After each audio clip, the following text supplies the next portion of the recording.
Hey, I want to make a video uh, of stuff that I wish I'd known when I was 20, um, that no one told me. And I tried to find this stuff out, but that was before the internet, and it wasn't as easy to find this stuff out then.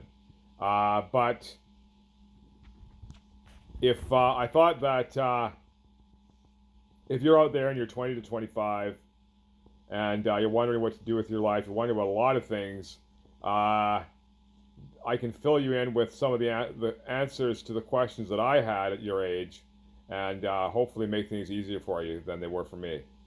So, the number one thing I wish I'd known is how to choose a career. Um, you're not really gonna find something you're passionate about. I didn't. Uh, I ended up doing drywall. Now, I'm not trying to blow my own horn here, but I have an IQ that's in the top 5% of the population. So it's not like I was a stupid guy that would be easily amused by something simple like drywall, but I did drywall for a long time and I really enjoyed it. And I think the reason I enjoyed it was because of the people I associated with while doing drywall. I just liked hanging out with a bunch of other dudes. So that's why I tend to think that trades are a good thing to go into if you don't know what you want to do, because you start earning pretty much right after you've started training, after for your foundation course, whatever, for 10 months. You go right into a job and start earning, and you can start investing, which I'll talk about in a bit. Uh, but yeah, you can do really well with the trade. There's a lot of trades that pay six figures and more. Plumbers can make $50 an hour. That translates to 100,000 a year if you're only working 40 hours a week. Um, and there's other trades that pay a six-figure income as well. Uh, so if you don't know what to do, a trade is not a bad bet. So that's my first point. The second thing I want to talk about is the magic of compound interest. Um, now what I say here is meant to be taken as financial advice. You should verify everything I say with a financial advisor, but I'm going to give you some information that at least will get you thinking and lead you to being more aware of what your options are. So let's say you're apprenticing and you're starting out at $20 an hour.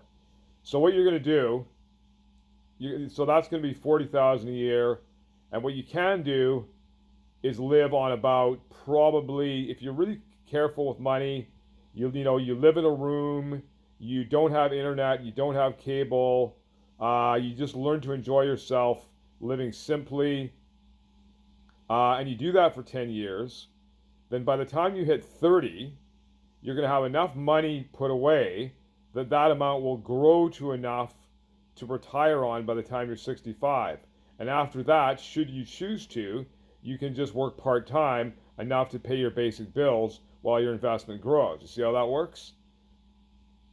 So that's a good way to go if you want to be financially secure and and not work full time all your life. Basically, what I'm saying is invest early so that you don't have to invest as much, so that you don't have to work as much. The earlier you invest, the less you'll have to work. There's a useful calculator you can find on the internet. It's called a future value calculator, and I like the one at calculator.net. But what you can do is you can plug in an amount that you're contributing each year to investments. I use when I do it, I use a investment growth figure of 6%, which factors in inflation, and that'll tell you how much money. And then you put in the number of years until you're 65, and that'll tell you how much money you'll have at 65, and you'll be surprised at just how much you could have. And then if you take that amount at 65 and divide by 25, that's the amount of income that amount of money will generate.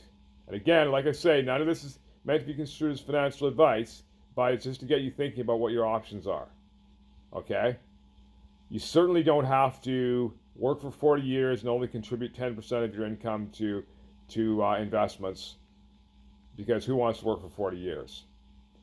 Um, so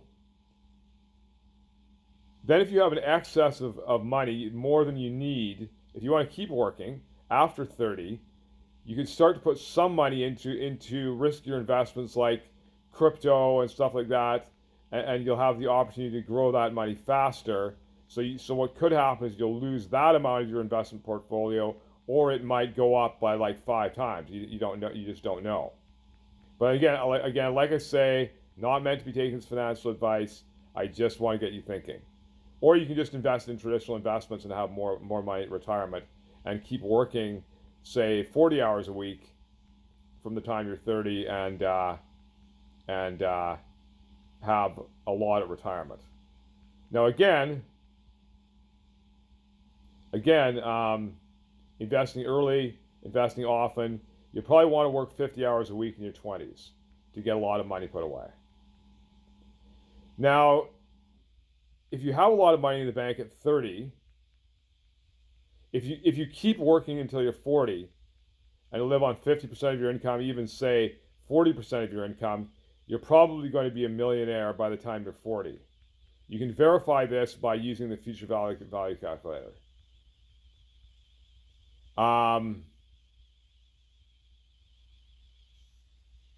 Yeah, what's another problem I had? How on earth do you get women? Well, women are hypergamous. So what that means is, because of evolution, women are programmed to seek the best provider for their offspring. So they automatically are going to gravitate towards a man who has more money. So you can be that man if you follow the advice I've just given you.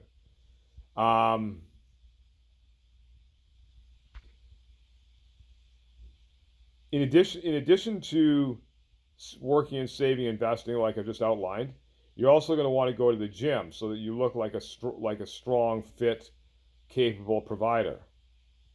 And that's the way her hindbrain is going to see you. And you're going to appear to her to be her best available option if you have money and you're in good physical condition, you have confidence. And if you do these things that I'm talking about, you go out and have these achievements, the confidence will come. And you'll feel more like talking to girls. And you'll feel more like practicing talking to girls. And as you practice, you'll get better.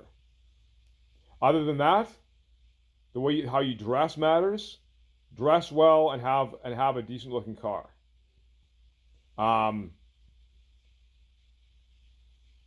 Anyway, that's what I know about picking up women. I'm 50 years old, and this is what I've sort of figured out in the time that I've been around. If you already know that, I sure didn't at 20. I didn't have all that stuff figured out. But there's a lot of people that try to say, that the question of what women want is so complicated. It's really not complicated, man. It's the obvious things. Like obviously, everyone knows women like money. Everyone knows women like guys with the big muscles. Everyone knows that they like the guys that dress stylishly. Like you see it everywhere. You see it like who are they going for when they're at the bar? The guy that drives off in the Dodge Viper, right? Like you just believe what you see, not what they tell you.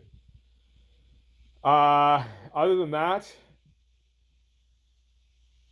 oh yeah, I want to talk about this too. I didn't understand the value of a spiritual faith when I was young. I find that reading the Bible and praying really helps get my thinking oriented towards success. It really gets me in the kind of frame of mind where I make good decisions that lead to better outcomes in my life. Tony Robbins said to have better results, you've got to make better choices. And to make better choices, you've got to update your belief system. Well, one of the best ways to update your belief system is to read the Bible.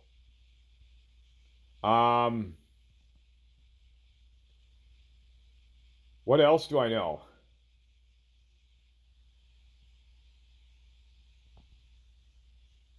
Um,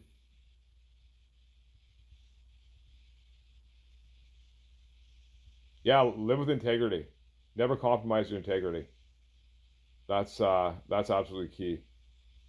Um, make integrity number one in your life, because you'll never regret that. And that's about it. Other than that, I just want to say, try to make life easy, and it'll be hard, and vice versa.